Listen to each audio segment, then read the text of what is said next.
पण बात वही है, कल रिपोर्ट डेपुटेशन कैंसिल हुआ है। वो तो नोटराइजेशन से हाँ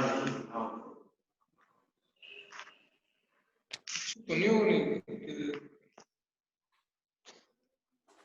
कुछ नहीं, जिसका गांव नजदीक हो क्यों नहीं होगा, इसकी नहीं होता।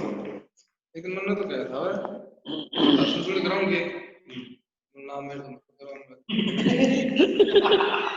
अरे के आप कैसे सुनसुड़ी आपको करवा दूंगा मैं नाम तो कुछ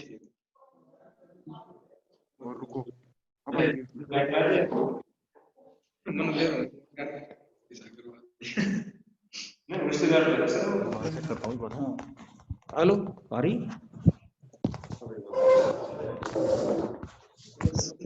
हो गई पार्टिसिपेंट प्रोफेसर जेडीएस साहब का परिचय। आ गई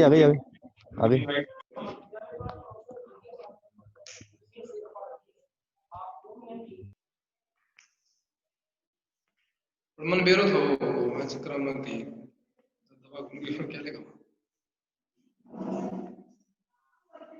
फिर मैं बंद बेरो ही हो तो कोई इसमें कई बार में वो ये नंबर गया इसका मैंने करा दिया फिर इस जगह तो करवाता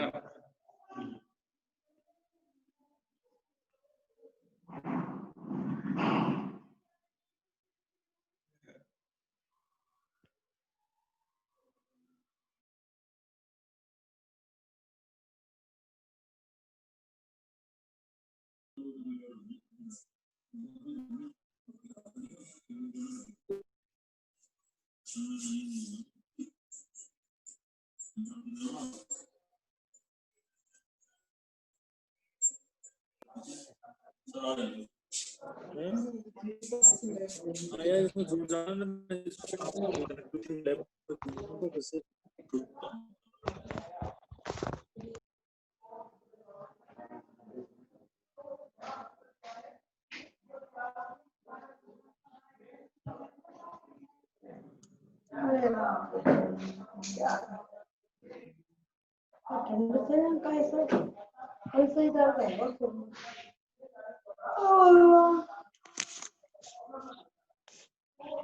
कल तो कार में जा रहे तो कमर ले गई है 1100 को बोल रहा हूँ डबल बेड को है नहीं एक सिंगल को डबल को तो है मेरे कई साल लियो है ना। अब जाते 1100 बता रहा हूँ है ना। सही लगा लो भैया टेम्पो बैठी में तो और टेम्पो में नहीं उतरी और फिर मैं टेम्पो में जा दोबारा वो नहीं ले रहा कितने दे रहे कितने फिर मोड़ में 700 रुपए निकल 700 में दे दी अब 1100 का 700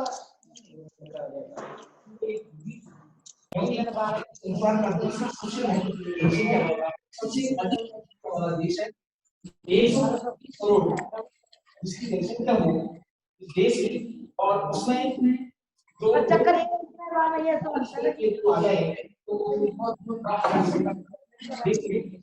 सब हमारी मनुष्यों ने हमारे डॉक्टरों ने हमारे लोगों ने और यहाँ की जनता ने बहुत ही बहादुरी के साथ देश में बहुत कम इस बीमारी की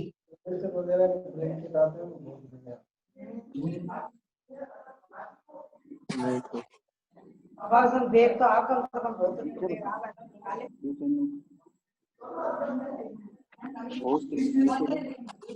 यार ये वीडियो दिख क्यों नहीं रहा, 1 मिनट आना।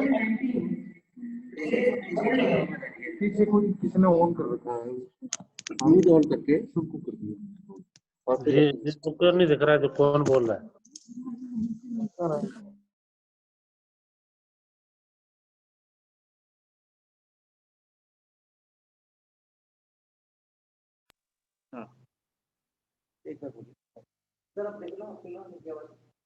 कोविड-19 से उबरने में हमारे वैज्ञानिकों और डॉक्टरों का तो महत्वपूर्ण योगदान रहा ही, लेकिन भारतीय लोगों की जो जीवन शैली थी उसने इस बीमारी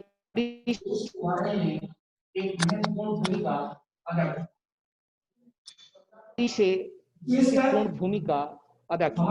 विशेषकर हमारी जो रसोई थी, उस रसोई में जो चीजें हम प्रयुक्त करते हैं, जैसे लौंग, इलायची, दालचीनी, हल्दी, शहद, ये चीजें हमारे परंपरागत रूप से इनको हम अपने भोजन में सम्मिलित करते रहे हैं, और इन्हीं की वजह से हमारे नागरिकों का, यहाँ के देशवासियों का जो इम्यूनिटी पावर था, उसका स्तर बहुत ऊंचा था।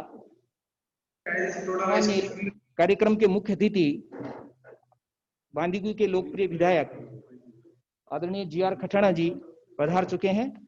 अब हम कार्यक्रम की विधिवत शुरुआत करेंगे।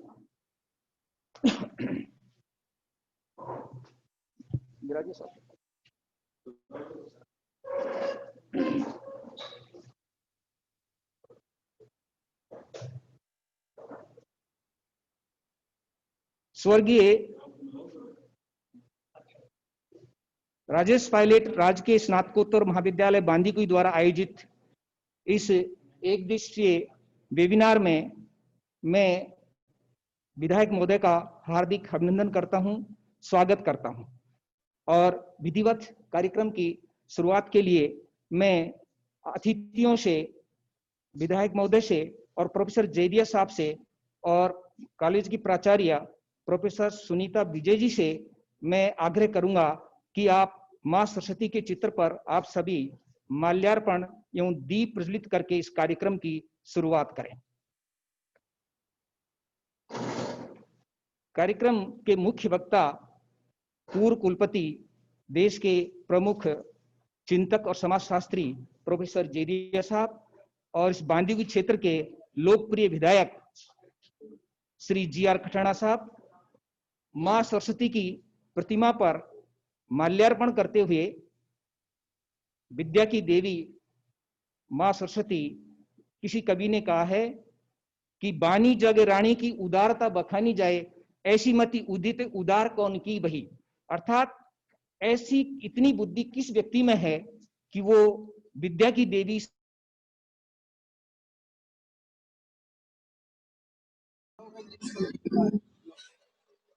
सरस्वती की के समक्ष हमारे अतिथिगण और कॉलेज की प्राचार्य दीप प्रज्वलित करते हुए और विधिवत इस कार्यक्रम की शुरुआत करते हुए।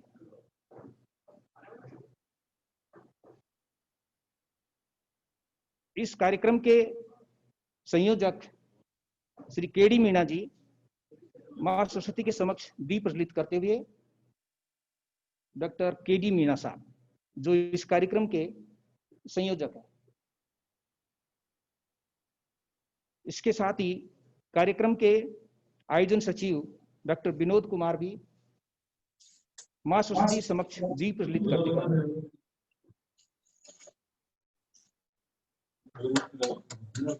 किसी भी कार्यक्रम से पूर्व हम विद्या की देवी मां सरस्वती से आशीर्वचन मांगते हैं। उसी क्रम में हमारे अतिथियों ने मां सरस्वती विद्या की देवी से उनका माल्यार्पण कर स्वागत किया और दीप प्रज्वलित करके उनसे आशीर्वाद मांगा। कार्यक्रम को आगे बढ़ाते हुए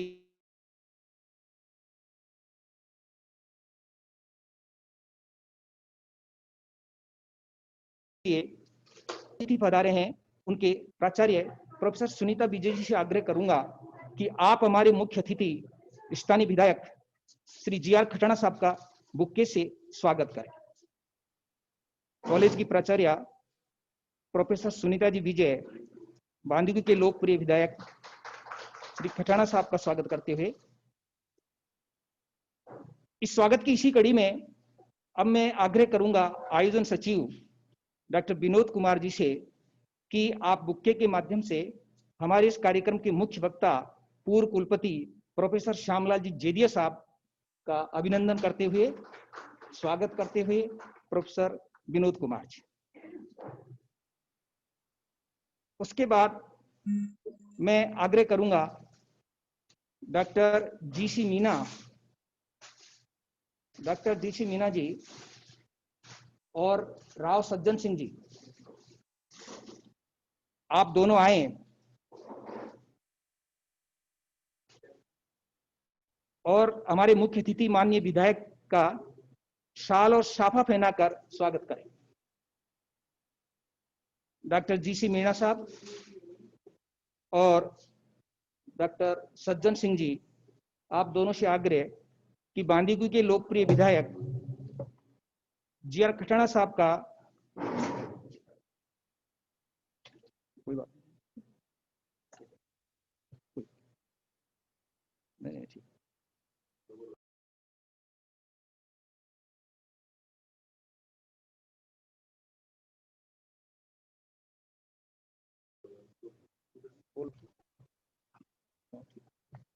बांदीकुई के लोकप्रिय विधायक श्री जीआर खटाणा जी पहले राज्य सेवा में deputy commissioner of sale tax थे और बहुत लंबे समय तक आप स्वर्गीय राजेश पायलट के निजी सहायक रहे और उनके साथ रहकर के इन्होंने जन सेवा का व्रत लिया। आप इस क्षेत्र के लिए एक विकास पुरुष के रूप में जाने जाते हैं। जब आप विधायक बने तो शुरू में ही आपने शिक्षा पर ध्यान दिया और बांदीकुई के लिए एक नितांत आवश्यकता थी गवर्नमेंट गर्ल्स कॉलेज की, वो कॉलेज और विवेकानंद मॉडल स्कूल आपने यहाँ खुलवाया। और अभी अभी आपने अखबारों में पढ़ा होगा कि एक विधानसभा क्षेत्र के लिए बांदीकुई के लिए लगभग 15 करोड़ की सड़कें का उद्घाटन इन्होंने अभी किया है और ये इस क्षेत्र के विकास के लिए पूरी तरह प्रतिबद्ध है।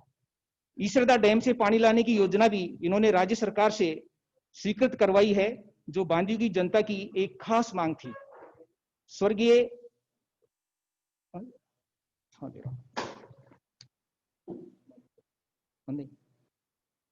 स्वागत की इसी कड़ी में अब मैं कार्यक्रम के संयोजक श्री केडी मीणा जी और डॉक्टर बीडी रावत से आग्रह करूंगा कि आप दोनों आए और हमारे कार्यक्रम के मुख्य वक्ता प्रोफेसर जेदिया साहब का शॉल व साफा पहना करके स्वागत करें। डॉक्टर केडी मीणा जी व बीडी रावत साहब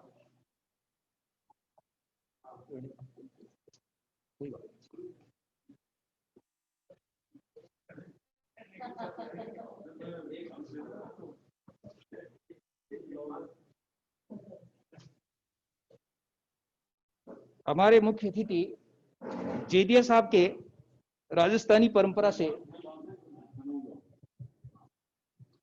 मैं आपको बता दूं कि स्वर्गीय पायलट साहब जो थे वो फेंटा बांधने की जो प्रक्रिया है उसमें बहुत ही पारंगत और प्रवीण और दक्ष थे और उन्हीं के साथ हमारे स्थानीय विधायक खटाणा साहब बहुत लंबे समय तक रहे और स्थानीय जनता विधायक खटाणा जी में स्वर्गीय पायलट साहब की ही छवि देखती है और उन्हीं की छवि देखती है और उसी रूप में ये क्षेत्र का विकास करवा रहे हैं।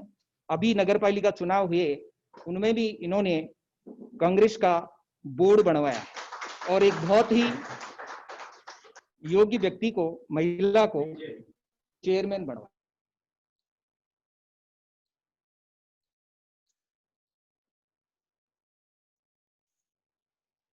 चेयरमैन बनवाया। राउत साहब शॉल उड़ाकर का स्वागत करते हुए बहुत बहुत धन्यवाद केडी मीणा जी और राउत साहब। लक्ष्मण जी, अब मैं हमारे कार्यक्रम के विशिष्ट अतिथि Shri RC Meena JD HRD जो ऑनलाइन इस कार्यक्रम से जुड़े हुए हैं उनका भी इस कार्यक्रम में हार्दिक अभिनंदन करता हूं, स्वागत करता हूं। और साथ ही इस कार्यक्रम के वक्ता डॉक्टर बने सिंह जी जो स्टेट कोऑर्डिनेटर एनएसएस और राजीव गांधी स्टडी सर्किल दोनों के जो स्टेट कोऑर्डिनेटर हैं उनका भी मैं इस कार्यक्रम में जो जुड़े हुए हैं उनका हार्दिक अभिनंदन करता हूं। इस कार्यक्रम को आयुक्तालय कार्य शिक्षा से हमारे सम्माननीय जो आयुक्त महोदय हैं श्री संदेश नायक साहब वो भी हमसे जुड़े हुए हैं और मैं उनका बहुत बहुत स्वागत करता हूं, अभिनंदन करता हूं कि आप हमारे इस छोटे से कार्यक्रम से जुड़े, उससे हम अपने आप को गौरवान्वित महसूस कर रहे हैं।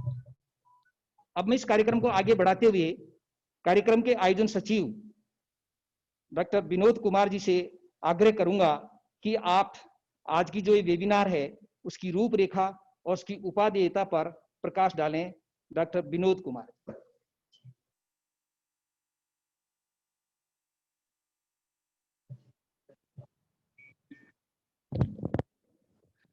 बहुत बहुत धन्यवाद सर। नमस्कार आप सभी को। मंजिलें उन्हीं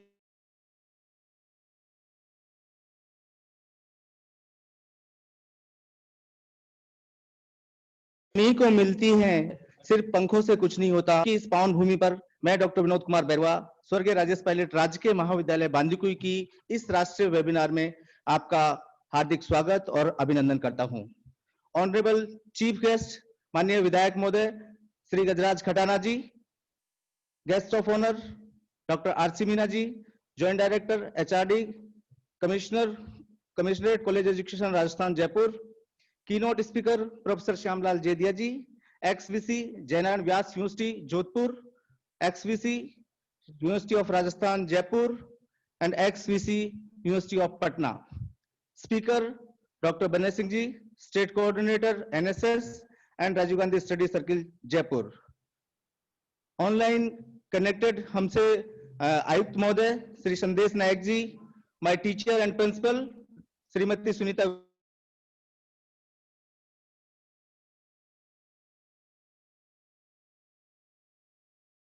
विजय ji, honourable coordinator, dear professor, colleagues, connected eminent personalities and dear students. वक्त मिलता है सभी को जिंदगी बदलने के लिए, जिंदगी दोबारा नहीं मिलती वक्त बदलने के लिए। A very good afternoon and judges all are presented. The idea of this webinar, the challenges of life during COVID-19 को हमने कोरोना के दौरान जिन तकलीफ और परेशानियों का सामना करके सामना किया है, उससे प्रेरित होकर लिया है।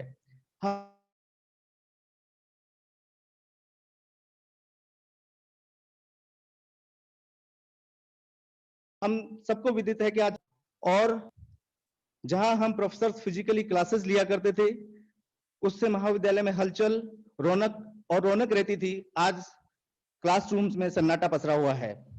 परंतु इस बदलाव ने हमारे जीवन में नए रास्ते भी बनाए हैं। अब हम टेक्नो फ्रेंडली हो गए हैं, ऑनलाइन क्लासेस लेने लगे हैं और वर्चुअल सेशंस को अटेंड करने लगे हैं। इसी के साथ हमारे सामाजिक जीवन और व्यवहार में स्वच्छता, सफाई, फिजिकल डिस्टेंस और मास्क के प्रति जबरदस्त जागृति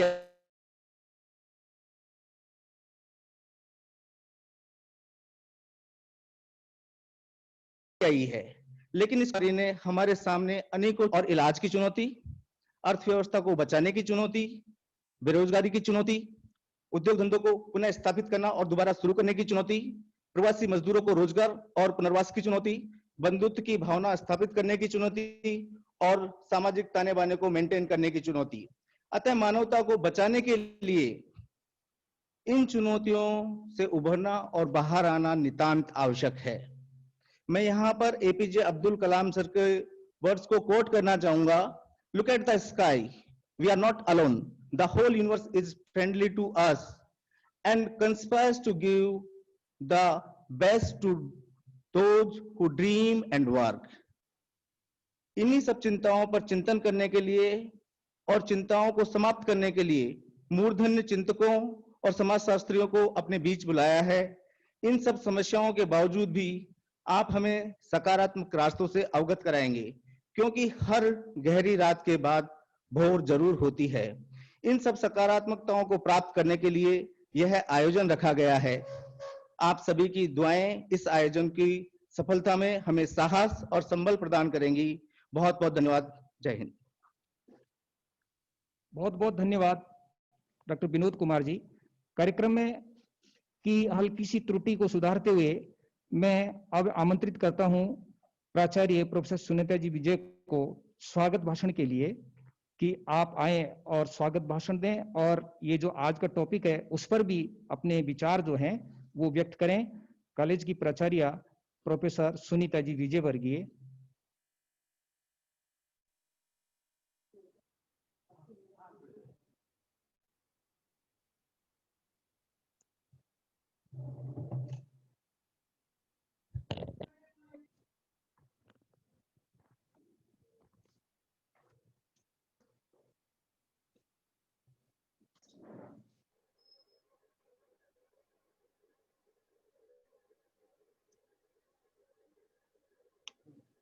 मां सरस्वती के इस प्रांगण में स्वर्गीय राजेश पायलट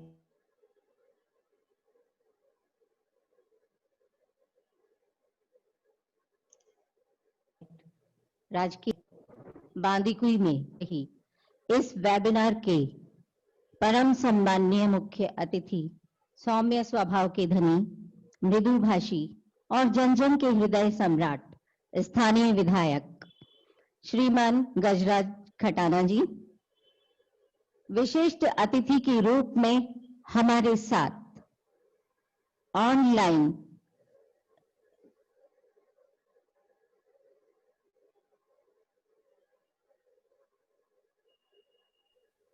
जो वे हैं आरसी मीना साहब, जो हमारा मार्गदर्शन करते रहते हैं, जेडी एचआरडी, और भी उनके पास में अनेक कार्य हैं।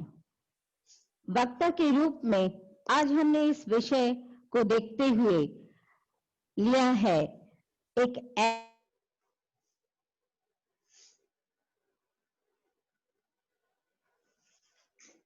ऐसा व्यक्तित्व, आयुक्त राहुल गांधीवाद की चेतना जागृत कर रहे state coordinator NSS and Rajiv Gandhi study circle doctor Banay Singh जी को, और हमारे मध्य बहुत ही हर्ष का विषय है कि आज आसीन है जीवन भर शिक्षा को समर्पित, शिक्षा को ही अपना अस्त्र बनाकर समाज में व्याप्त कुरीतियों को नष्ट करके उसमें एक रूपता और सामंजस्य स्थापित करने वाले मनीषी श्रद्धेय प्रोफेसर श्यामलाल जी जेदिया साहब, एक्स वाइस चांसलर जयनारायण व्यास विश्वविद्यालय जोधपुर, राजस्थान विश्वविद्यालय जयपुर और पटना विश्वविद्यालय पटना, महाविद्यालय का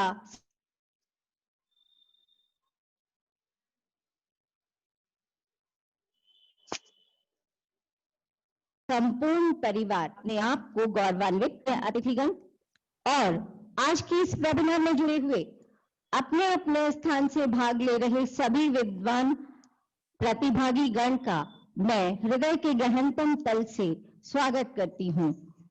आज यह विषय क्यों रखा गया, इसकी थोड़ी सी जानकारी हमारे ऑर्गेनाइजिंग सेक्रेटरी ने दी है। मैं थोड़ी सी पीड़ा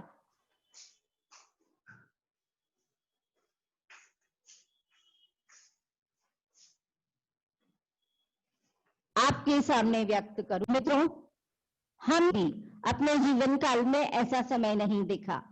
हम जिस दौर से गुजरे हैं उसने भय और चिंता व्याप्त कर दी है। मनुष्य के लिए यह बिल्कुल अकल्पनीय था कि उसे कोई मात देगा। इस पृथ्वी पर इतने सारे प्राणी हैं और सब प्राणियों पर उसने विजय प्राप्त कर ली थी। पिछली 2 शताब्दियों में मानव सभ्यता ने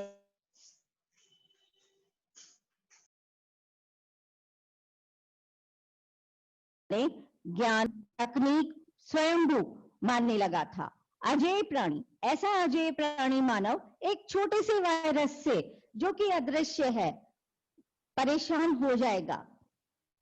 आपस में इतना परेशान कि आपस में एक दूसरे से मिलने से भी कतराने लगेगा। किंग कर्तव्य विमूढ़ होकर सारी सभ्यता और संस्कृति सुप्त अवस्था में चली जाएगी। नवंबर 2019 से जिस महामारी ने चाइना में पैर पसारे, वो धीरे धीरे मार्च 2020 तक पहुंचते पहुंचते अपने पंख पूरे विश्व में फैला चुकी थी और हम सब पूरा विश्व लॉकडाउन में आ गया।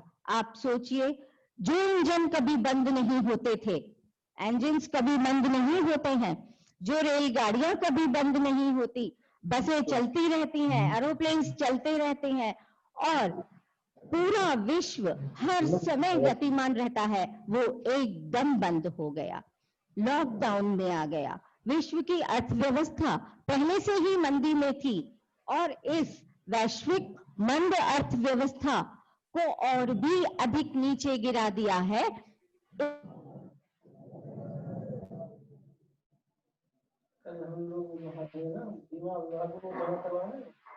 इस कोरोना महामारी न केवल कर रही है बल्कि विकसित राष्ट्रों को और भी अधिक प्रभावित कर चुकी है। इस समय मैं थोड़ी सी बात हमारे उन संविधान निर्माताओं की और इस देश के नव निर्माण कर रहे उन लोगों की करना चाहूंगी जिन्होंने मिश्रित अर्थव्यवस्था को अपनाया।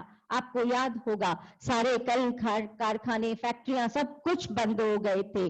जो मजदूर वर्ग था वह भुखमरी के कगार पर पहुंच गया था।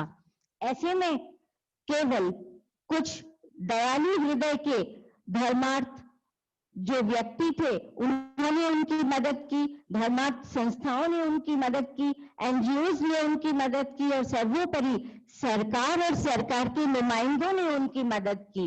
अगर हम मिश्रित अर्थव्यवस्था नहीं होते तो ऐसे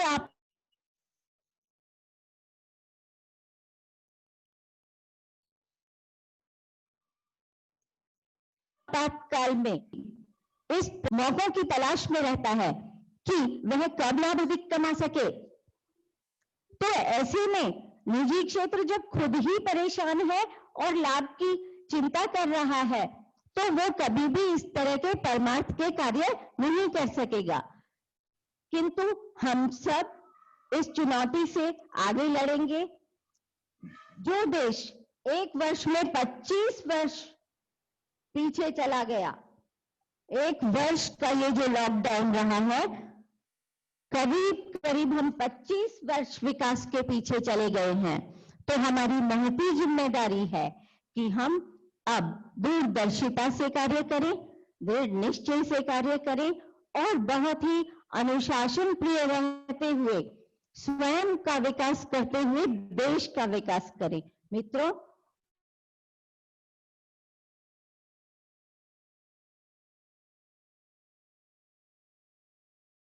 वैक्सीन जरूर है, अभी दौर खड़ी हो जाए तो क्या है, मंजर तो ऐसा ही होगा जैसे किसी तूफान के बाद का होता है। इसलिए अभी भी हमारे पास में केवल ये ही सहारे हैं, या तो हम मास्क का प्रयोग करते रहें और सामाजिक दूरी अपनाते रहें, अभिवादन के भारतीय परंपरा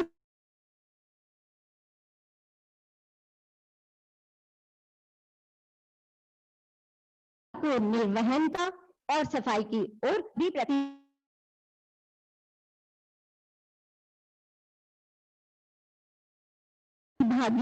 जिस दंगे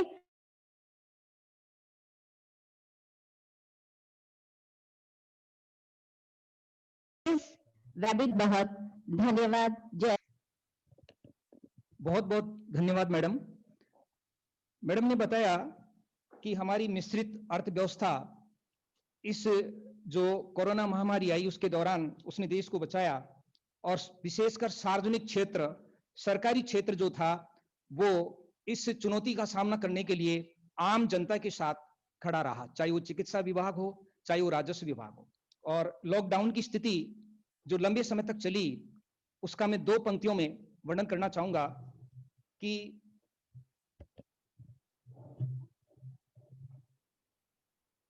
लॉकडाउन की स्थिति के बारे में किसी ने 2 पंक्ति लिखी हैं कि घर गुलजार सूने शहर, बस्ती बस्ती में कैद हर हस्ती हो गई, आज फिर जिंदगी महंगी और दौलत सस्ती हो गई। ये स्थिति लॉकडाउन के दौरान थी।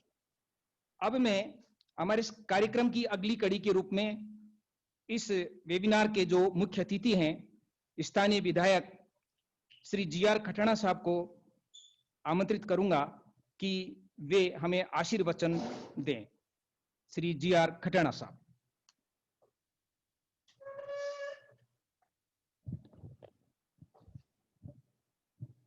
आज की इस क्या वेबिनार में बांदीकुई के इस स्वर्गीय राजेश पायलट कॉलेज में मेरे साथ मंचासीन श्यामलाल जेदिया जी, पूर्व वाइस चांसलर, यहाँ की प्रिंसिपल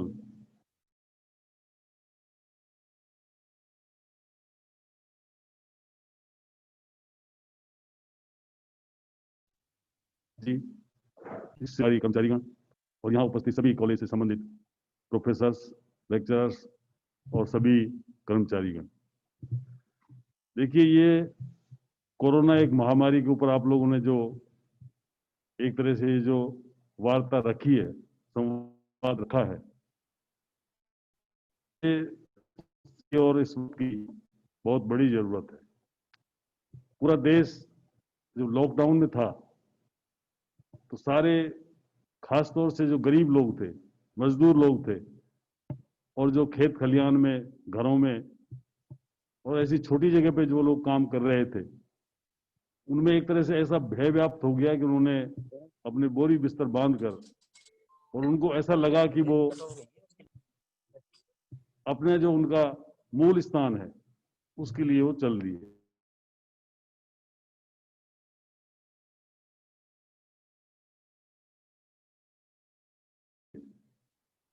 इतनी परेशानियों से बिहार और यूपी के मजदूर बहुत थे, तो लाइन लगी हुई थी और हम लोग हतप्रभ थे कि इतने लोग क्यों एकदम इस प्रदेश को छोड़ के जा रहे हैं।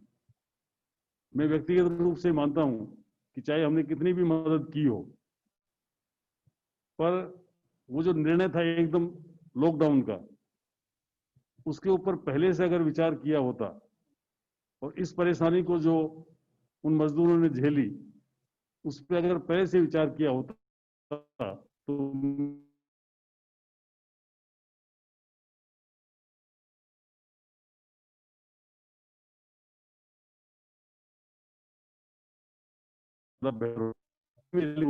जैदिया 45,000 पैकेट हमने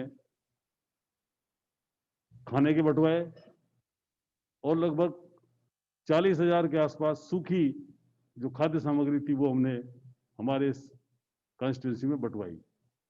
पर इसके बावजूद भी लोगों को पूरी राहत नहीं मिल रही थी।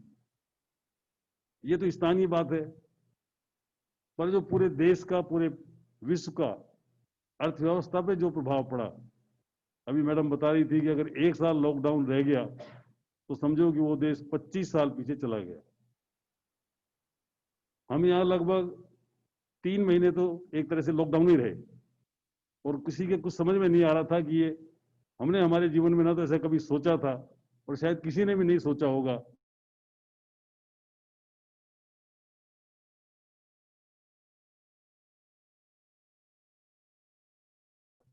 कि इस तरह भी मैं तो फिर भी आता रहता था, पर मैं देखता था कि लोग बहुत ही अंदर से कई तरह की परेशानियां थी।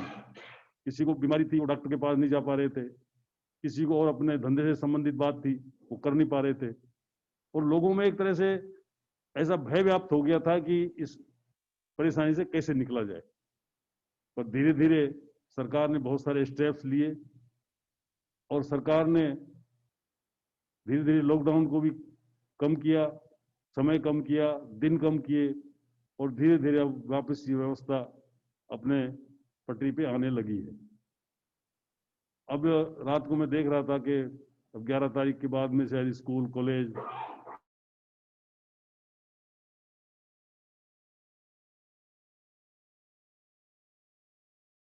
कोचिंग इंस्टीट्यूट सब खुल जाए। इस पूरी घटना चक्र को जब हम, ये कोई सामान्य बात नहीं थी, मतलब एक छोटे से वायरस से पूरा विश्व हिल गया, पूरा विश्व एक तरह से कुछ क्या करे कुछ समझ में नहीं आ रहा था।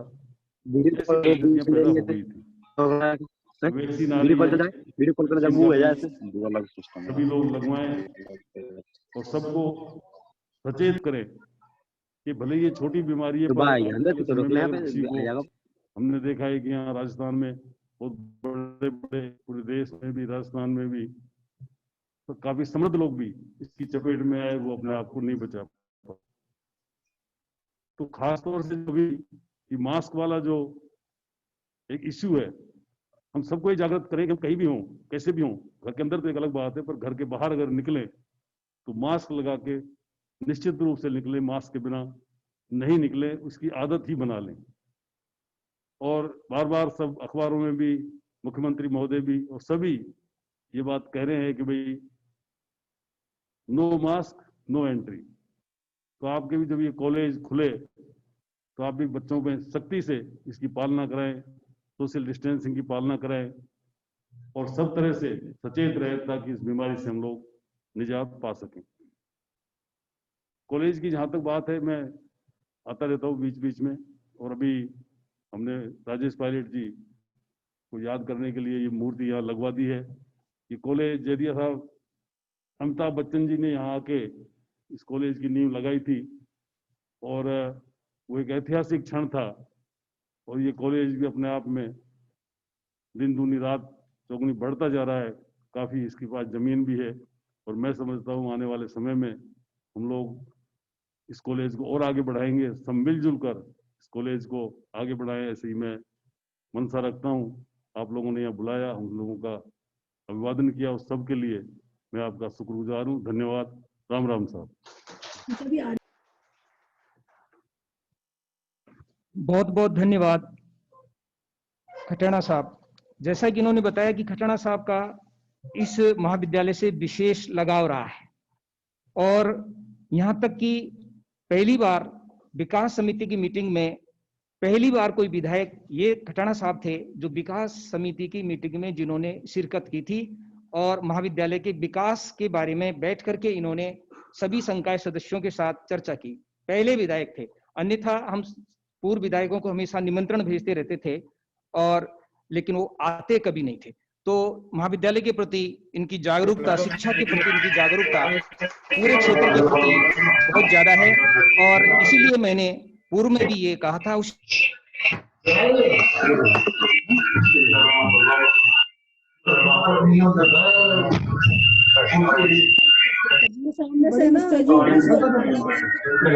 उसी बात को दोहरा रहा हूँ कि स्वर्गीय पायलट साहब की प्रति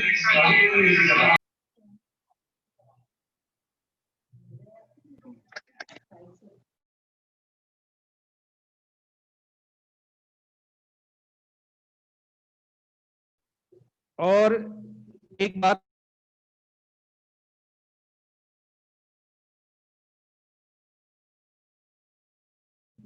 बात में ऐसे हुआ और एक शहर के मध्य में यहाँ की बालिकाओं के लिए, क्योंकि मैं बताना चाहूंगा जेदिया साहब कि लगभग 3000 स्टूडेंट हैं, उनमें से 1900 गर्ल्स है, लड़कियां हैं।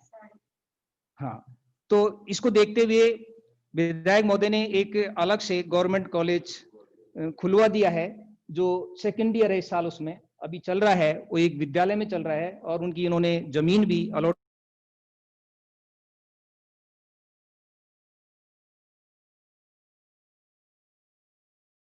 करवा दी है।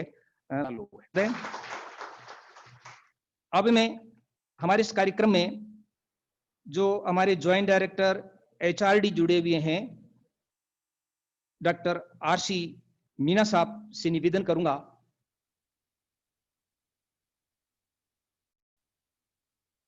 इस कार्यक्रम के विशिष्ट अतिथि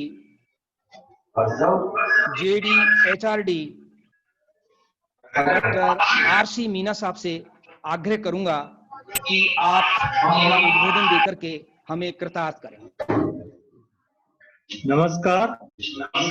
मंच पर आसीन मुख्य अतिथि है हमारे लोकप्रिय विधायक माननीय श्री गजराज खटाना जी। वेबिनार के मुख्य वक्ता पूर्व वाइस चांसलर श्यामलाल जी, राजस्थान के NSS के स्टेट कोऑर्डिनेटर और RSG के स्टेट कोऑर्डिनेटर डॉक्टर बंटी जी, प्राचार्य सुनीता विजय जी एवं इस वेबिनार को सफल संचालित करने वाली कैबिनेट कैप्टन विनोद बैरवा जी,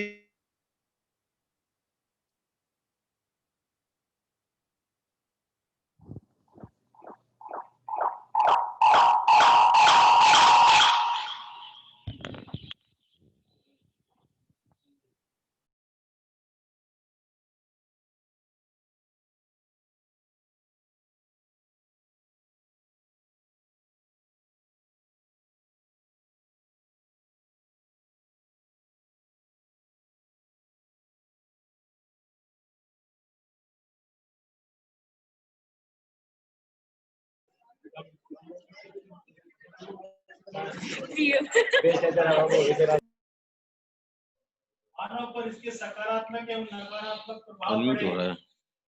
करोड़ों लोग बेरोजगार हो गए, पूरी अर्थव्यवस्था अस्त व्यस्त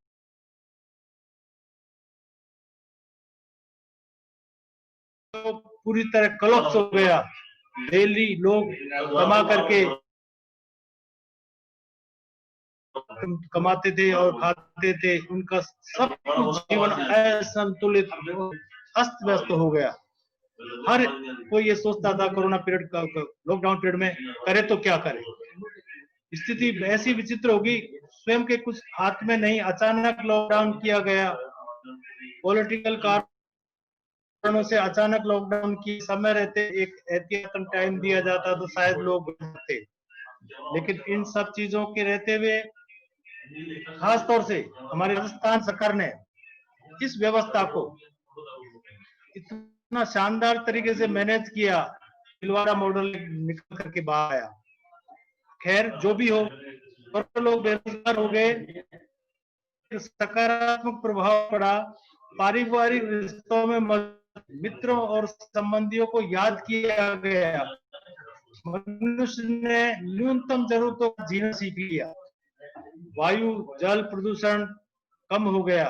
आपने देखा होगा लाखों करोड़ खर्च करने के बावजूद भी गंगा को साफ नहीं किया गया, लेकिन हमने इन नंगी आंखों से गंगा को नीले पानी के साथ बहते हुए देखा। विश्वास नहीं लगता, एक सपना जैसा लगता था। पर्यावरण में एक इतना अद्भुत तन, पंजाब से हिमालय की चोटियों के नजारे दिखते थे। काश ये सब स्वप्न जैसी चीजें लगती थी।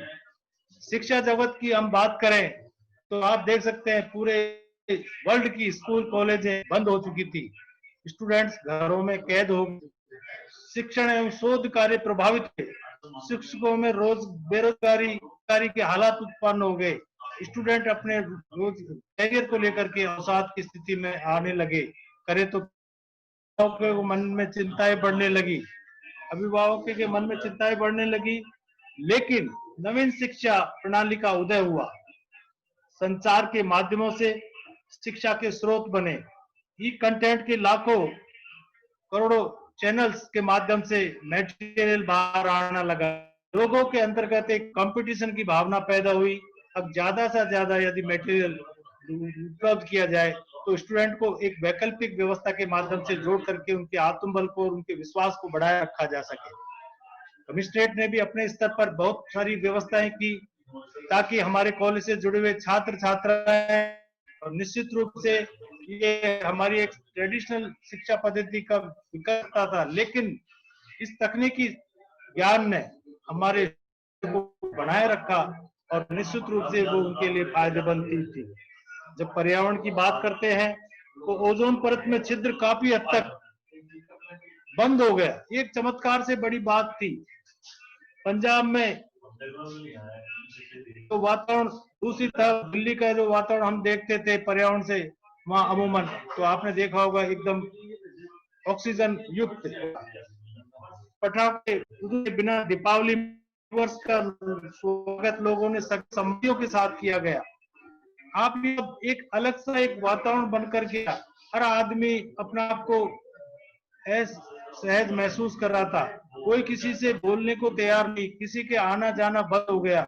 रिश्तों में इस तरह के एक अलग सा एक वातावरण बन गया। सारे जो एक समारोह होते थे लोगों ने बंद कर दिए गए। चार चौपालों पर, सड़कों पर इस तरह की एक बैठक लोग हंसी ठहाके से जीवन जीते थे, सब कुछ बंद हो गया। अब हर कोई ये सोचता था क्या है, सामने उसको मौत दिखती थी, मौत से पहले मौत का डर, अगर कुछ हो गया तो मेरा क्या होगा, मेरे परिवार का क्या होगा। हर आदमी एक दहशत वातावरण में रहता। तो जो खिलाड़ी थे अपने फिटनेस को लेकर चिंतित थे, एक नए नए तरह के एक्सपेरिमेंट व्यवस्था में ई मार्केटिंग, ऑनलाइन शॉपिंग, इस चीजों को नए नए बढ़ावा मिला। आप लोगों ने पैसे छूने से डरने लगे, पैसे के लिए वो मरते थे। लेकिन आप देखा होगा एक अजीब सा वातावरण, पैसे ट्रांसफर में डर हो गया। पेटीएम चला है, मार्केटिंग में ऐप्स के द्वारा, इंटरनेट के माध्यम से पेमेंट प्रदान हुआ। एक नया सा वातावरण, सब मतलब आपने देखा होगा और जहाँ तक महिलाओं की बात करें तो पहले उन्होंने घर में रहकर ये महसूस किया, अब महिला ही घर की साक्षात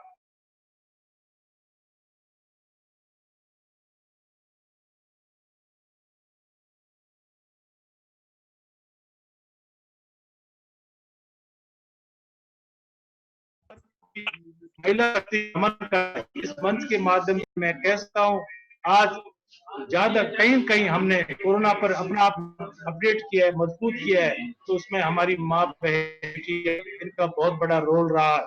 निश्चित रूप से कोरोना वॉरियर्स, चिकित्सा कर्मी, मेडिकल स्टाफ और हमारे पुलिस कर्मी, सुरक्षा, इन लोगों का जितना तहे दिल से शुक्रगुजार किया जाए वो कोई कम बात नहीं है। ये अपने पार से 2 महीने रात दिन संकट व्यक्तियों की सेवाओं में लोग के जज्बात को समझते हुए उनके साथ रहते हुए पूरा काम किया। यद्यपि इसमें सार्वजनिक व्यवस्था ने जबरदस्त काम किया, प्राइवेट व्यवस्था ने कुछ थोड़ा हतोत्साहित जरूर किया, लेकिन हमारे किसान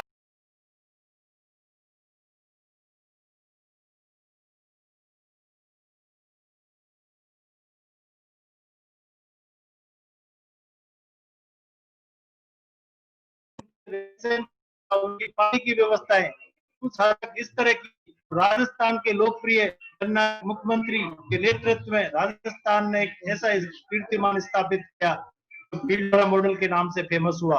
हमारे लोकप्रिय गायक गजराज जी खटाना साहब का तो क्या देखा, चारों तरफ वातावरण बना हुआ था, लोग भूख के लिए तरसते हैं, क्योंकि हमारा मजदूर, हमारे डेली कमाने वाले सुबह शाम ट्रेन से जाते थे, शाम को आते थे, कमा के खाते थे, उनका आना जाना बंद हो गया। ऐसी स्थिति में भोजन जैसी व्यवस्था बहुत विकट स्थिति में होगी। आपके माध्यम से सैनिटाइज की व्यवस्था, गैस की व्यवस्था, खुद सामग्री व्यवस्था आप खुद मॉनिटर कर रहे थे, मैनेजमेंट बेस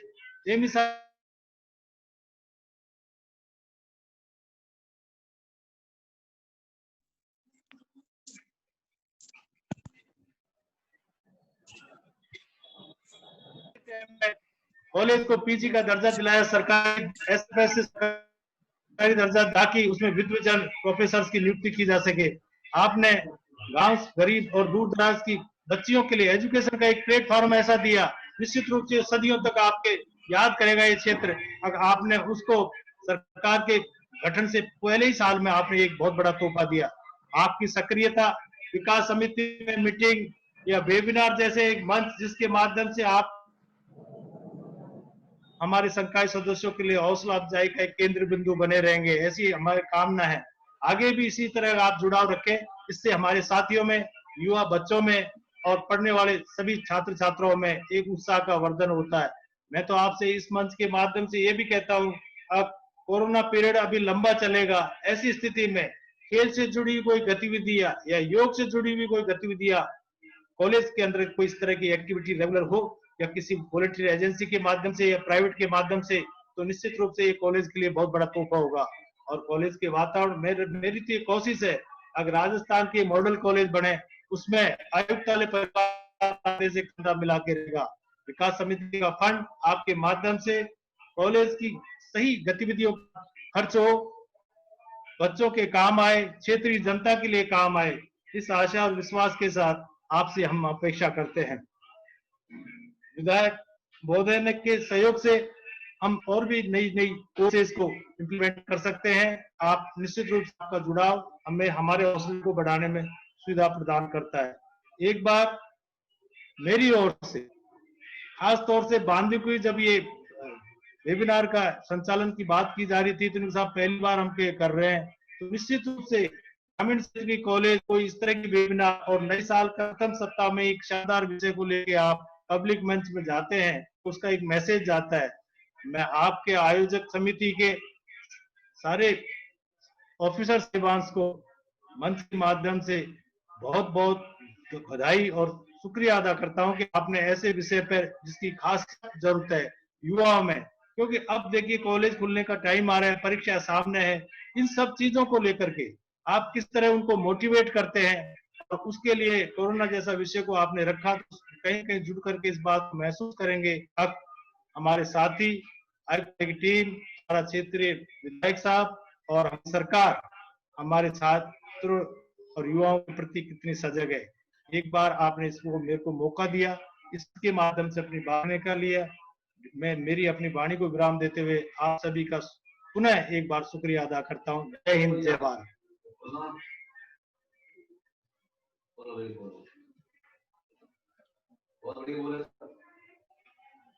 मुझे बताया था बोलो भाई।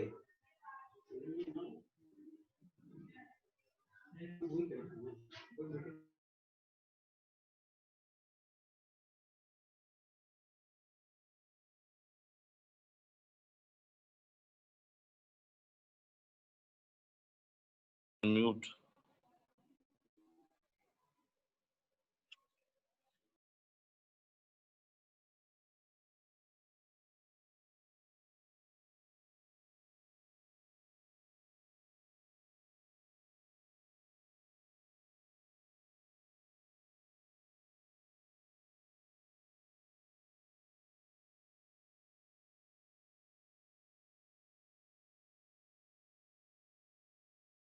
अभी अब सही है।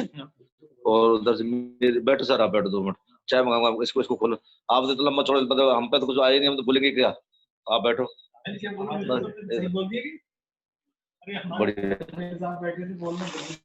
हाँ विनोद जी, विनोद जी चल रहा है उधर जाए नहीं रे बाज।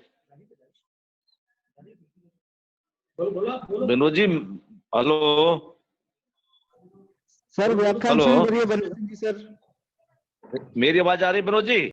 सर आवाज आ रही है। हाँ सर, आप शुरू करिए सर, आपसे अनुरोध है, आपका व्याख्यान शुरू करिए सर।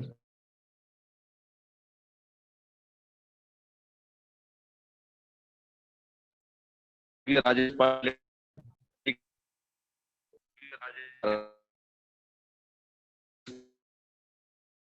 साहब ने उसका किया। ऐसे ऐतिहासिक में एक ऐसी ज्वलंत विषय पर आज वेबिनार रखी। उस वेबिनार के मुख्य अतिथि हमारे बड़े भाई लोकप्रिय विधायक खटाना साहब और विषय को बहुत ढंग से परिवर्तित करने वाले एक्स बीसी प्रोफेसर श्यामलाल जेदी साहब जो शिक्षाविद हैं। हमारे आयुक्तालय के GDHRD आदरणीय RC मीणा साहब, प्रिंसिपल सुनीता विजयवर्गीय, कार्यक्रम को संचालित कर रहे, इसको ऑर्गेनाइज किया है भाई विनोद बैरवा साहब, अन्य शिक्षक साथी, मीडिया फ्रेंड्स, विद्यार्थियों। सर प्रथम तो मैं विनोद जी को और उसकी टीम को बधाई देना चाहूंगा। उन्होंने एक ऐसे समकालीन विषय को अपने वेबिनार का विषय बनाया और उसमें एक जनप्रतिनिधि जोड़ करके न केवल अब तो विद्यार्थियों को एक मॉरल हाई, एक सपोर्ट देने का काम किया। मैं खटाना साहब का हृदय से आभारी हूं कि उन्होंने एक समय निकाल करके एक अपने शिक्षण संस्थाओं के प्रति प्रतिबद्धता को जाहिर किया है, साथ ही अपनी शिक्षा के प्रति जो संवेदनशीलता है उसको भी उद्घाटित किया है। निश्चित रूप से हम उनके कायल हैं, ऋणी हैं और हम भविष्य में भी अपेक्षा करेंगे MLA साहब से कि इस तरह से बच्चों का, शिक्षकों का मनोबल बढ़ाते रहे तो दूरांतर में निश्चित रूप से आने वाली पीढ़ी एक नई पौध तैयार करेगी आपके लिए, वो लहलाती आपके काम आएगी। और चूंकि पटना में BC रहे, जोधपुर में BC रहे, जेडी साहब बहुत ढंग से विषय का प्रतिपादन करेंगे और हमारे JDHRD साहब ने बहुत ढंग से उसको किया है। और भाई विनोद जी कई दिनों से इसको लग रहे हैं बहुत विषय को मूर्त रूप करने के लिए। मैं 2-3 बातें करूंगा कि भाई कोरोना के दौरान पूरे मुल्क में, पूरे विश्व में जो संकट आने से MLA साहब कह रहे थे कि मैंने पहली बार सुना, पहली बार देखा, पहली बार भोगा। महामारी सुनते थे कि 1905 में हुई थी, 19 में हुई थी, और अब ये जो महामारी हमने देखी 1919 की, तो उसको हम तो साक्षात ऐतिहासिक मतलब गवाही हो गई एक तरह से कि भाई हमने देखा कि पूरे विश्व का, पूरे भारत का, पूरे राजस्थान का, पूरे उसका मालदीव का, पूरे भरतपुर का, पूरे सब का, पूरे मुल्क का जनजीवन एकदम ठप हो गया, रुक गया, एकदम संचार सेवा सब समाप्त हो गई। 2 महीने तो ऐसा लगा था मानो जीवन की गति ठहर गई है, रुक गई है। और उसमें एमएलए साहब ने संकेत किया था, आरसी मीणा संकेत कर रहे थे, और विषय प्रतिपादन भाई विनोद जी ने भी कहा था कि भारत की अर्थव्यवस्था, जीवन का जो व्यवहार है, बेरोजगारी, रोजगार, विश्व बंधुत्व की भावना, शैक्षणिक सरोकार इत्यादि इत्यादि चीजों को उसने नकारात्मक प्रभाव डाला। ऐसे हम कौन सी होशियारी बरत सकते हैं, कौन सी सावधानी बरत सकते हैं?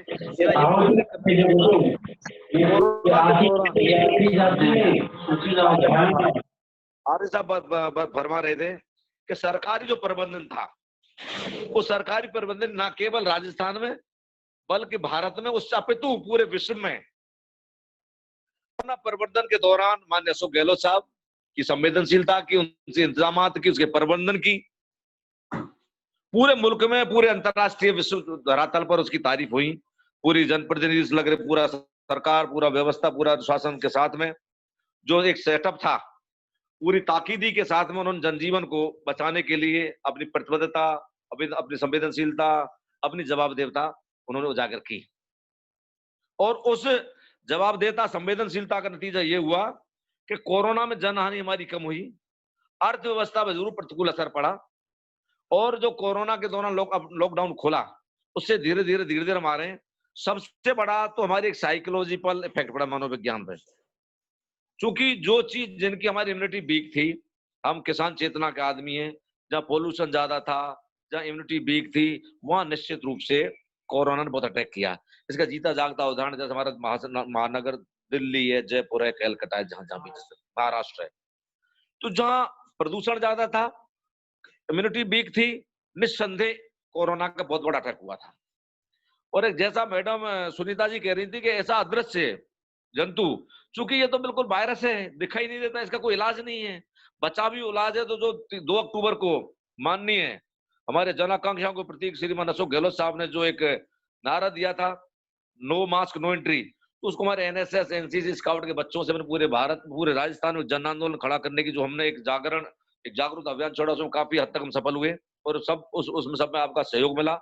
तो मैं ये कहना चाह रहा था, कोई भी जन आंदोलन, कोई भी बीमारी, कोई भी महामारी, जब तक हम सामूहिक रूप से उसमें सारे जनप्रतिनिधियों का सहयोग होना चाहिए, बच्चों को सहयोग होना चाहिए, शिक्षकों को सहयोग होना चाहिए, एक्टिविस्ट का सहयोग होना चाहिए, आम आदमी का सहयोग होना चाहिए, सबकी एक समावेशी मतलब सहकारिता के साथ में हम उस बड़ी महामारी को लड़ने में सफल हुए। उस दौरान निश्चित रूप से हमारे रोजगार, प्राइवेट सेक्टर की हालत ऐसा देख लो, जो हमारी अर्थव्यवस्था पे इतना, जो पंडित जवाहरलाल नेहरू ने कहा था, भाई हमारी मिश्रित अर्थव्यवस्था है, हमारी जो प्राइवेट निजी क्षेत्र के रोजगार थे वो सब छिन गए। शिक्षा का ढांचा भी हुआ, हम बहुत सारी चीजों में बहुत आगे चीज हुई, हमारी ई लर्निंग, ई कंटेंट, बहुत सारी चीजें हैं, पर जब I contact face to face होता है शिक्षा में, वहां तो हम कहीं पिछड़ रहे हैं। ऐसे में अभी 18 जनवरी से घोषणा हुई है, हम संभलेंगे, सुधरेंगे, जागेंगे और फिर हम आगे बढ़ेंगे।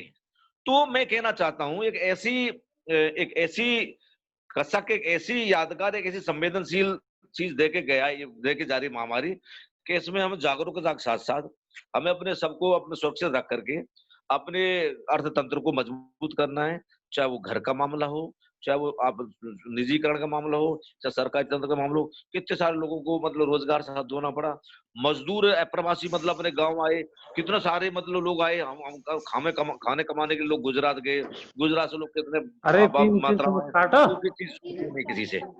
तो मेरा कहने का तात्पर्य है कि कोरोना के दौरान जो जनजीवन था, जो चुनौतियां थी, वो सरकार के साथ साथ आम नागरिक ने भी उसको डट करके मुकाबला किया है, और उस मुकाबले हम काफी हद तक सफल हुए हैं, और आगे भी हम भविष्य की संभावना बताते हैं कि हम पूरे जन जागृति के साथ में, अवेयरनेस के साथ में, अपनी पूरी कुशल प्रबंधन के साथ में आगे बढ़ेंगे और उसका मुकाबला करेंगे, संभलेंगे, आगे बढ़ेंगे। आपने मुझे बुलाया, बोलने का मौका दिया, बहुत बहुत धन्यवाद। जय Jawahar, thank you.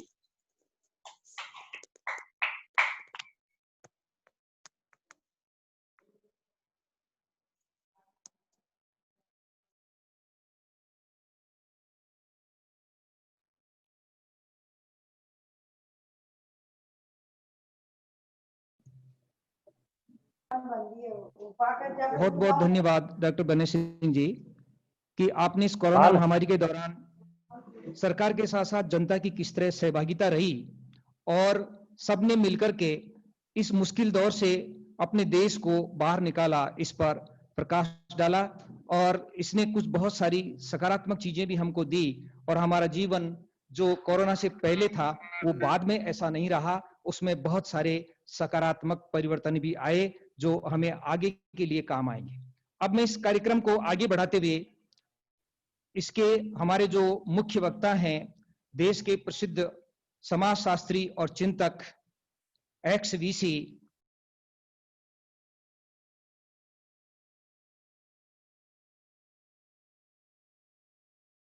Professor Shyamlal जी जयवर आपका उद्बोधन देकर के इस वेबिनार के जितने भी दर्शक हैं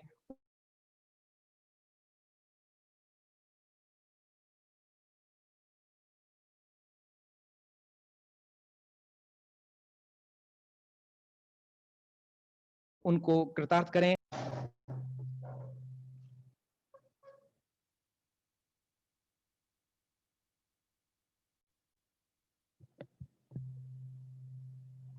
आज के मुख्य अतिथि माननीय श्री गजराज जी बढ़ाना साहब, जी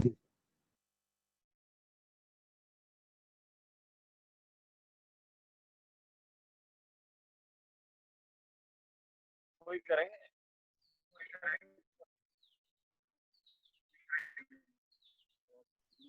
स्थानीय अमिता महाविद्यालय,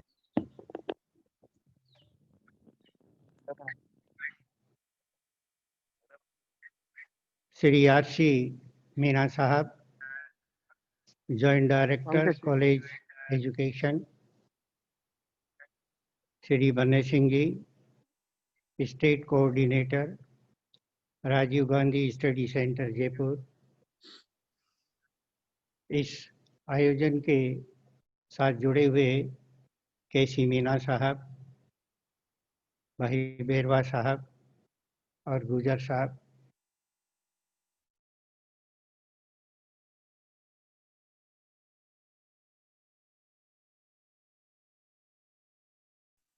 महाविद्यालय सम्मानित शिक्षक बन रहे हैं।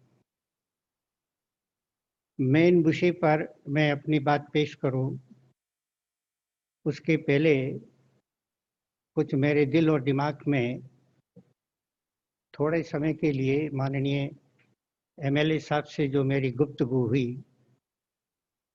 उससे मुझे कुछ अपनी भूली बिसरी कुछ स्मृतियां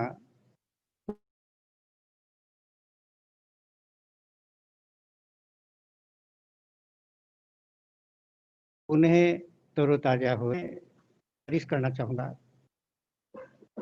कि घटना 89 की है और 89 के दौरान मैंने विश्वविद्यालय के अंदर एज ए प्रोफेसर के तौर पर पदभार ग्रहण किया था। मैं C1 बंगले में रह रहा था और बातचीत करने के लिए मेरे पास में कोई टेलीफोनिक फैसिलिटी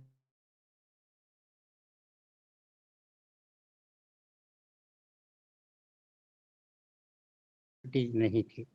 करने के लिए तो मैं विश्वविद्यालय के सामने ही जो मार्केट है वहाँ जाता था और वहाँ पर मैं लोकल टेलीफोन से अपने किसी मित्र या परिचित व्यक्ति से बातचीत करता था।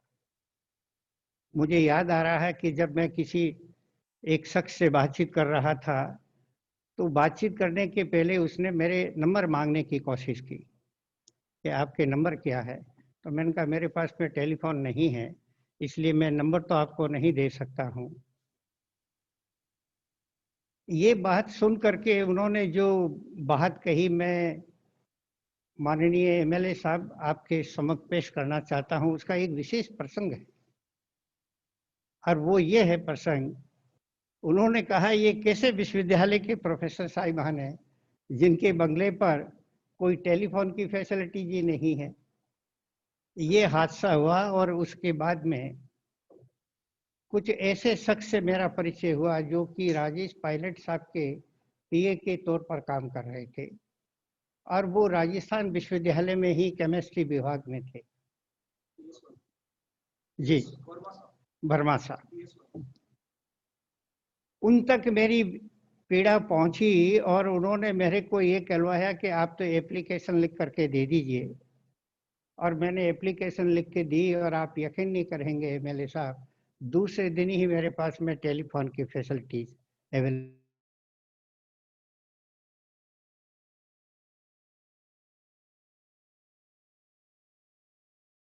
हो गई। कह रहा हूँ, मैं आपके सामने उपस्थित होकर के अपनी बात कहने जा रहा हूँ। आज उस शख्स की रे रे करके मेरे दिलो दिमाग में स्मृति आ रही है।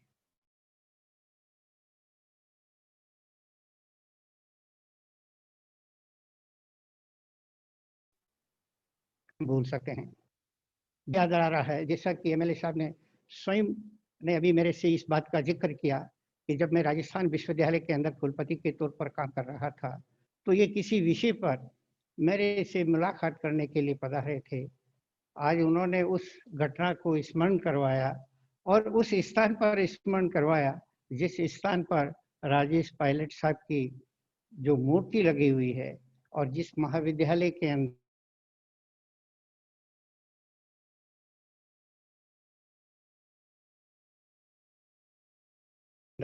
आज मैं उनके महाविद्यालय के अंदर अपनी बात पेश करने जा। आपका और स्वर्गीय पायलट साहब का जितना शुक्रिया अदा करूं उतना ही कम है। ये मेरे दिल और दिमाग की कुछ खूबियां थी।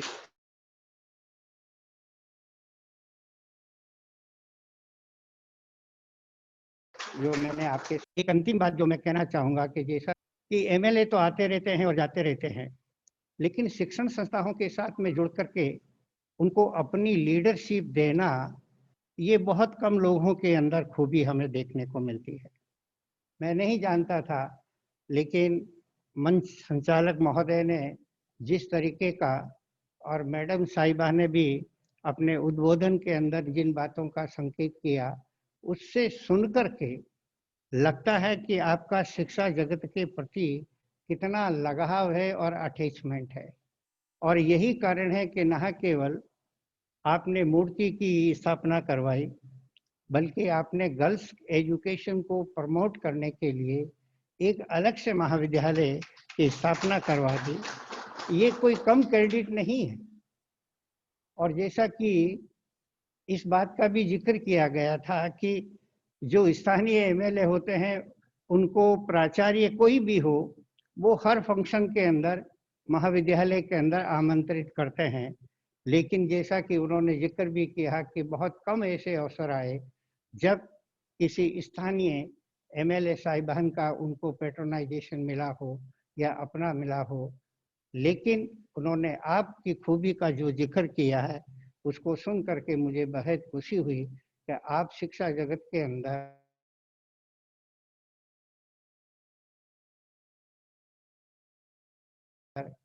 एक गुजारिश मैं अपनी तरफ से कहना चाहूँगा कि इस महाविद्यालय को आप जिस तरीके से ऊंचाइयों की ओर ले जा रहे हैं, एक दो और विषय के अंदर इसको पीजी का स्तर दिलवा दें तो ये विश्वविद्यालय आपको याद करेगा।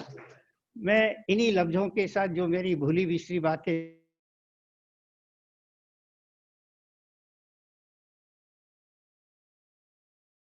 थी उनको तो मैं विश्राम पर आप लोग में बात करना चाहूँगा। साथियों, मेरे पूर्व वक्ताओं ने अपने अपने हिसाब से कोरोना से संबंध रखने वाली तमाम बातों का जिक्र किया है। मैं इकबाल का जो शेर है उसका जो जिस्ट है, सारांश है, उसका मैं उल्लेख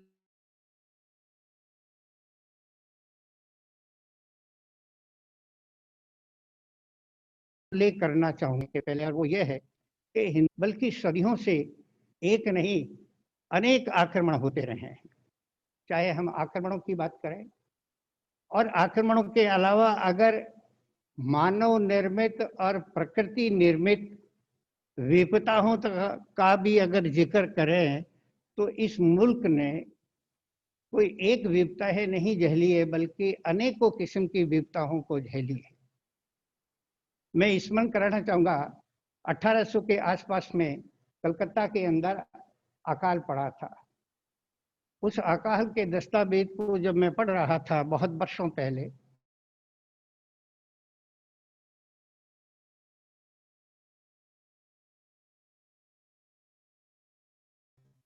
तो खा रहा है और आदमी इतना कमजोर विवश हो गया कि वो खुद उसकी रक्षा नहीं कर पाया। ये भी हमारे इतिहास की एक चश्मदीद मिसाल या गवाही हमें देखने को मिलती है। दूसरा, चूंकि मैं तो वेस्टर्न राजस्थान का रहने वाला हूँ और वेस्टर्न राजस्थान के बारे में आप तमाम साहिबान जानते हैं कि वो मरघर के नाम से प्रसिद्ध है। एक रेगिस्तान, एक ऐसा इलाका जहाँ पर की बारिश बहुत कम होती है और मानव जीवन जीना अपने आप में बड़ा कठिनमय होता है। उसके अंदर भी एक अकाल पड़ा था, जिस अकाल को मोटे तौर पर वो 96 का अकाल कहते हैं, 1996 का, ईयर का नहीं है, संवत का ईयर है ये। और उस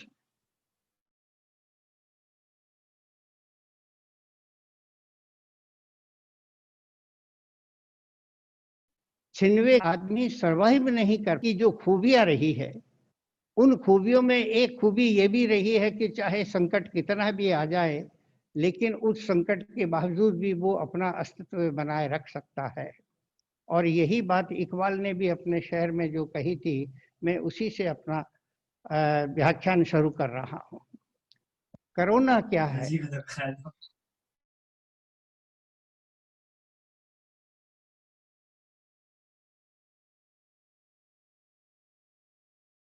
वैसे कुछ ना कुछ घटनाएं घटित होती रही। मुल्क भी एक समाज है, उसमें भी घटनाएं घटित होती है, चली जाती है, लेकिन कुछ घटनाएं ऐसी होती है जो कि अपना प्रभाव छोड़ करके जाती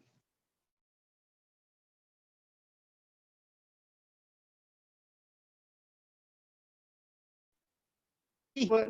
समाज को झकझोर डाल दिया, और झकझोर डाला ही नहीं है, बल्कि यूं कहिए कि जो महाबली थे, उन महाबलियों को भी इसने धराशायी कर दिया। दुनिया की तरफ जब हम पॉलिटिकल लीडरशिप की तरफ निगाह डालते हैं, तो अमेरिका से बढ़ करके तो कोई महाबली इस दुनिया में है ही नहीं। लेकिन इस कोरोना की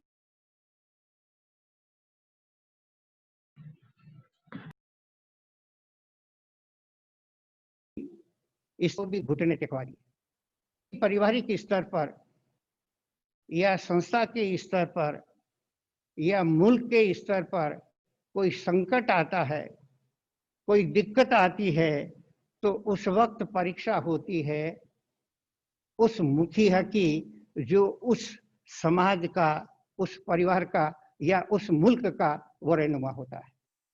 और उस मायने में अगर राजस्थान के संदर्भ में मैं कहना चाहूँ तो मैं ये कहूँगा कि इस वक्त की हुकूमत और हुकूमत से ताल्लुक़ रखने वाले पॉलिटिकल लीडरशिप ने जो मिसाल मुल्क के सामने पेश की, उसका जिक्र तो मेरा ख्याल है कि पूरा इंडिया में किया जा रहा है, जिसका नाम है भीलवाड़ा डिस्ट्रिक्ट। भीलवाड़ा डिस्ट्रिक्ट राजस्थान में एक पहला जिला था जिस जिले के अंदर इस बीमारी ने अपनी दस्तक दी थी और तबाही का तांडव नाचना चाह रहा था। लेकिन हमारे राजस्थान की पॉलिटिकल लीडरशिप ने जिस तरीके से इस समस्या का सामना किया, जिस तरीके से उसको कंट्रोल किया, उसकी मुक्त कंठ से प्रशंसा न केवल राजस्थान निवासी करते हैं बल्कि देश का प्रधानमंत्री भी करता है। और देश के प्रधानमंत्री ने स्वयं अपने तरीके से हमारे मुख्यमंत्री की प्रशंसा की, धन्यवाद दिया और हिंदुस्तान के दूसरे मुख्यमंत्रियों को कहा कि सबक लीजिए। ये राजस्थान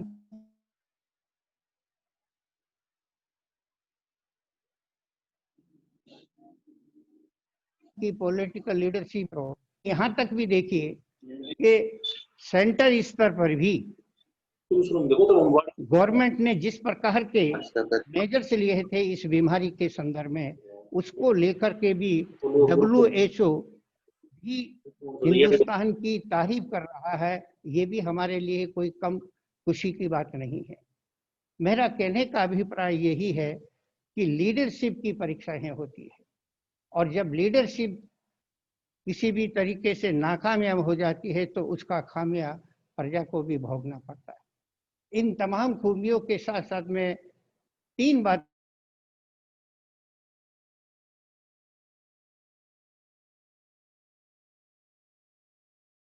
का आपसे जिक्र करना, हमारे समाज के परस्त करने का प्रयास किया। पहला प्रयास उसका था फाइनेंस को, जिसे हम अपनी जुबान के अंदर अपनी आर्थिक स्थिति या फाइनेंशियल पोजीशन की बात करते हैं। और दूसरी स्थिति हमारी थी साइंटिफिक और टेक्नोलॉजी की। और तीसरी और सबसे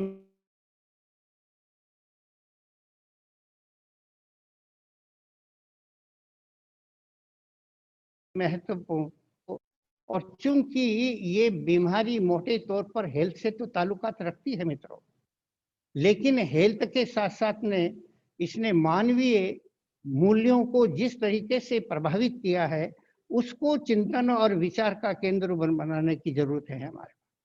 जैसा कि एमएलए साहब ने भी इस बात का अपने संबोधन में जिक्र किया कि मजदूरों के साथ में क्या गुजरी, उनके पास में कोई साधन नहीं थे, खाने के लिए उनके पास में कोई पैसा टक्का नहीं था, और वो एक स्थान से दूसरे स्थान पर कैसे जा रहे थे, साधन नहीं थे, सारे यातायात के साधन ठप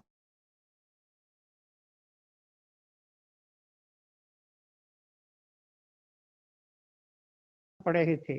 उद्योग की तमाम सुविधा में हिंदुस्तान का ये श्रमिक वर्ग फिर भी अपने हौसले अफजाई के कारण अपने घुटने नहीं टेका और उसका मुकाबला किया।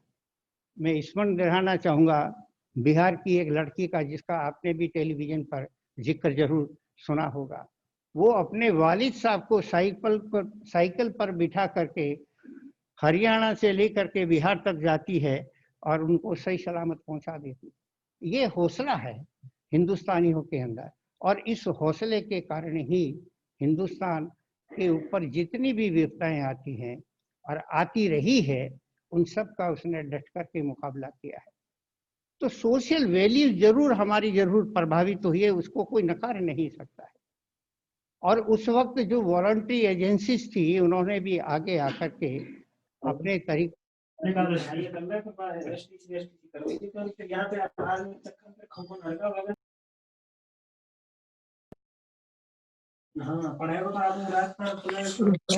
से समाज की सेवा रहा है, जिसकी तरफ की हुकूमत ने कोई खास तवज्जो नहीं दी, तो वो मैं एमएलए साहब शिक्षा के क्षेत्र को ही गिनाना चाहूंगा। आप देखिए शादी विवाह के अंदर हुकूमत ने जो है कि 100 आदमियों के असेंबल होने की इजाजत दे दी, मार्केट खोल दिए और मॉल खोल दिए, और क्या क्या सिनेमा हॉल खोल दिए, और न जाने जितने भी आने जाने के साधन थे उन सबको कर दिया। लेकिन जो शिक्षा जगत से संबंध रखने वाला जो मामला था, उस पर हुकूमत निर्णय नहीं ले पाई, जबकि ये एक बहुत बड़ा आदर्शीय क्षेत्र है और एक ऐसा क्षेत्र है जिस क्षेत्र के अंतर्गत इस देश के उन आने वाली भावी पीढ़ी का निर्माण होता है, चाहे वो डॉक्टर के रूप में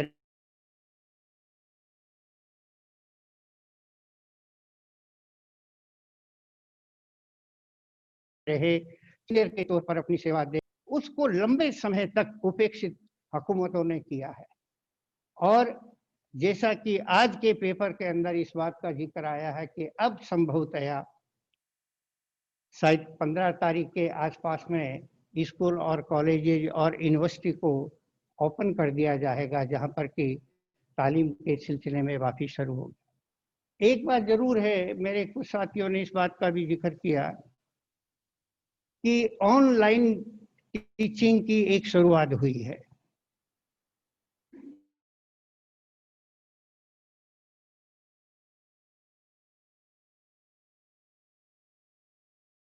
ठीक है, परिषदिया, और उस बात का भी जिक्र करना चाहूंगा, कई बार कुछ ऐसी सूचनाएं भी मिली, कुछ ऐसे डिस्कशन में भी भाग लेने का मौका मिला, जहां पर ये बताया गया, और खास करके अमेरिका के संदर्भ में, अमेरिका में जो भारतीय यूनिवर्सिटी में काम करने वाले टीचर साहिबान हैं, उन्होंने भी इस तरीके की ऑनलाइन के माध्यम से टीचिंग करने का प्रयास किया, लेकिन वो कारगर सिद्ध नहीं हो पाया। ठीक है, टाइम बिंग के लिए हम अपने तरीके से समय को किल कर सकते हैं, लेकिन हमारे यहाँ जो पद्धति रही है, सदियों से जो रही है, वो तो आमने सामने बैठ करके पढ़ने पढ़ाने की पद्धति रही है। और आमने सामने रह करके जिस तरीके से पठन पाठन किया जाता है, उसका अपना एक अलग महत्व है, जिसमें कि गुरु और शिष्य के बीच में इंटरेक्शन होता है, सवाल पूछे जाते हैं, जवाब दिए जाते हैं। ये तमाम चीजें ऐसी हैं जिनका कि हमें बदस्तूर ध्यान रखना चाहिए। और अंत में मैं अपनी बात को विश्राम देने के पहले मैं महाविद्यालय परिवार और उनके मुखिया को बहुत बहुत धन्यवाद देना चाहता हूं, जिन्होंने मुझे बुला करके अपनी बात आप लोगों के सामने पेश करने का अवसर दिया। और मेरे को जो इज्जत बख्शी है उसके लिए तो मैं आपका और एमएलए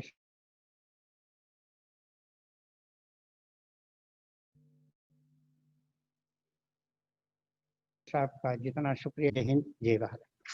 बहुत बहुत धन्यवाद आदरणीय जेदिया साहब। आपके संबोधन को सुनकर के हम निहाल हो गए। जैसा कि आपने एक बहुत महत्वपूर्ण चीज का उद्घाटन यह किया कि महामारी जैसी समस्याएं या अन्य समस्याएं इस देश के सामने सदियों से आती रही, लेकिन भारतीय जनता की विशेषता है कि वो इन समस्याओं से उबर करके और मजबूत होकर के वो सामने आती है। इन्होंने एमएलए साहब के बारे में जो बात कही और हमारी मांग जो थी उसको रखा कि कम से कम 2 विषयों में और पीजी करवाने की मांग जेदिया साहब ने रखी। इसके लिए मैं जेदिया साहब को बहुत बहुत धन्यवाद ज्ञापित करता हूं। ये हमारे इस कॉलेज की एक बहुत महत्वपूर्ण मांग है और यहाँ की छात्र छात्राओं की भी एक बहुत पूर्ण मांग है। पहले भी एमएलए साहब को हम बता चुके थे कि इतिहास विषय में यहाँ बहुत पीजी की बहुत मांग है। इसके अलावा गर्ल्स कॉलेज में एक विषय समाजशास्त्र जो है उसकी बहुत डिमांड है। छात्राएं जब वहां आती हैं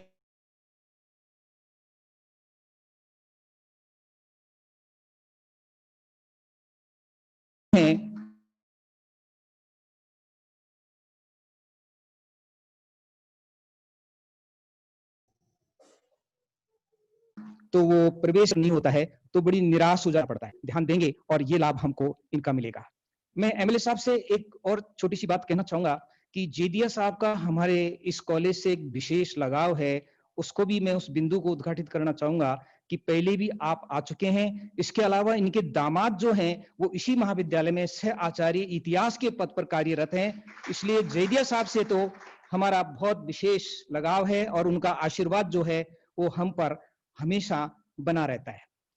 जब इस खटाना साहब ने चुनाव लड़ा, इनको टिकट मिला 2008 में सबसे पहले, तो मैं जेदिया साहब की बात को ही दोहराना चाहूंगा कि जोधपुर विश्वविद्यालय के प्रोफेसर थे डॉक्टर सत्यनारायण। उन्होंने मेरे पास फोन किया और ये कहा कि आपके क्षेत्र से कि खटाना साहब को टिकट मिला है और ये जो व्यक्ति हैं एक अलग ढंग के व्यक्ति हैं, जिस तरह का एमएलए नहीं होता। आप इनको जरूर वहां से क्षेत्र से प्रतिनिधित्व करने का मौका दें तो आपके क्षेत्र के लिए ये बहुत बड़ी बात होगी। उन्होंने मेरे से फोन करके कहा था और वो बात इनके विधायक बनने के बाद इस क्षेत्र में साबित हो रही है और हमारी इस बात पर जेदिया साहब ने भी अपनी मोहर लगाई। इसके लिए मैं जेदिया साहब को बार बार धन्यवाद देता हूं और आभार व्यक्त करता हूं। इसके अतिरिक्त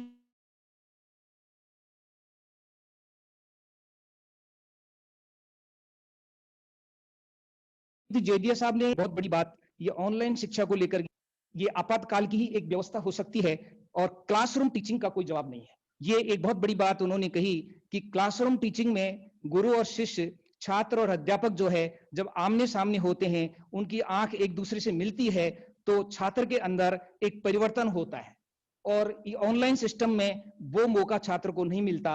इसलिए ये ऑनलाइन सिस्टम जो है हमेशा के लिए नहीं चल सकता है। और इससे ऐसा भी अखबारों में सुनने को मिलता है, पढ़ने को मिलता है कि ज्यादातर ऑनलाइन पर काम करने से छात्र जो हैं, विशेषकर छोटे बच्चे जो हैं, वो मानसिक उनके सामने दिक्कतें आ रही हैं। ये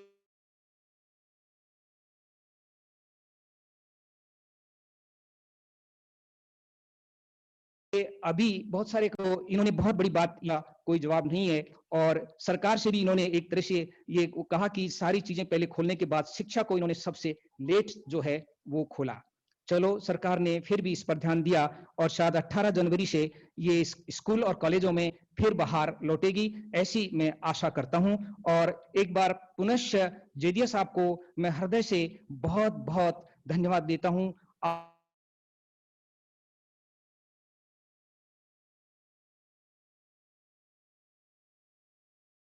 आभार व्यक्त करता हूं करके हमको आशीर्वचन दिया। हम हमेशा इस कार्यक्रम के समापन की ओर हूं, और मैं कार्यक्रम के संयोजक डॉक्टर केडी मीणा जी से आग्रह करूंगा कि आप आएं और सभी के प्रति धन्यवाद ज्ञापित करें। डॉक्टर केडी मीणा साहब।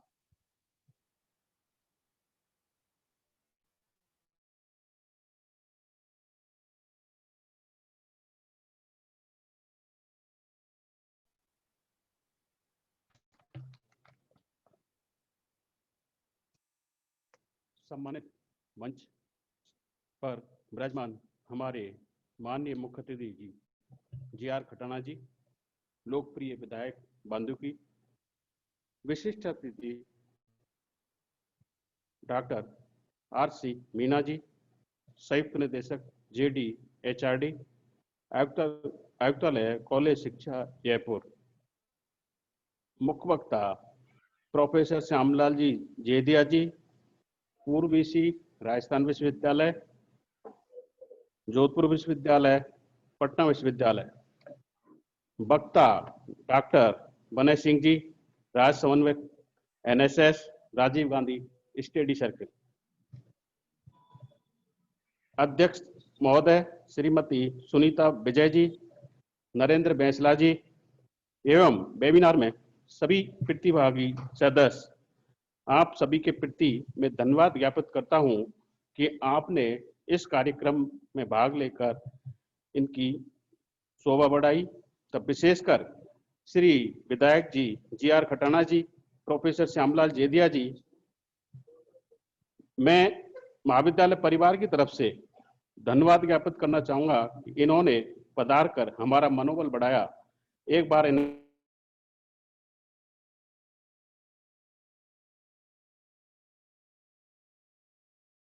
पुनः आप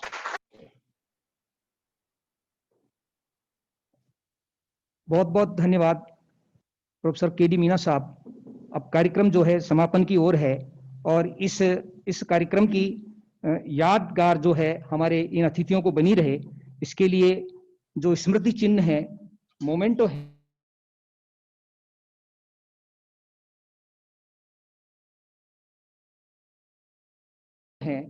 वो सर्वप्रथम प्राचार्य प्रोफेसर सुनीता जी विजय जो है वो हमारे मुख्य अतिथि स्थानीय विधायक श्री गजराज खटाना को स्मृति चिन्ह देकर के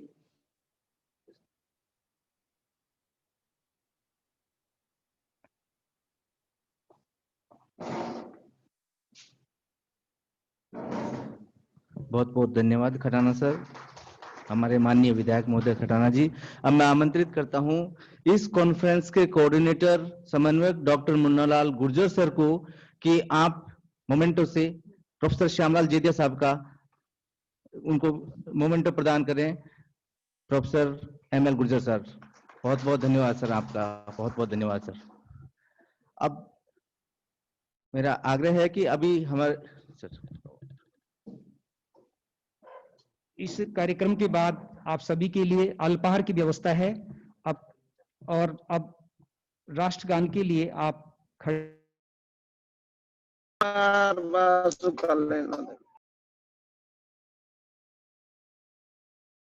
हों और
भारत माता की जय हो। अब आप सभी अल्पहार के लिए आमंत्रित हैं।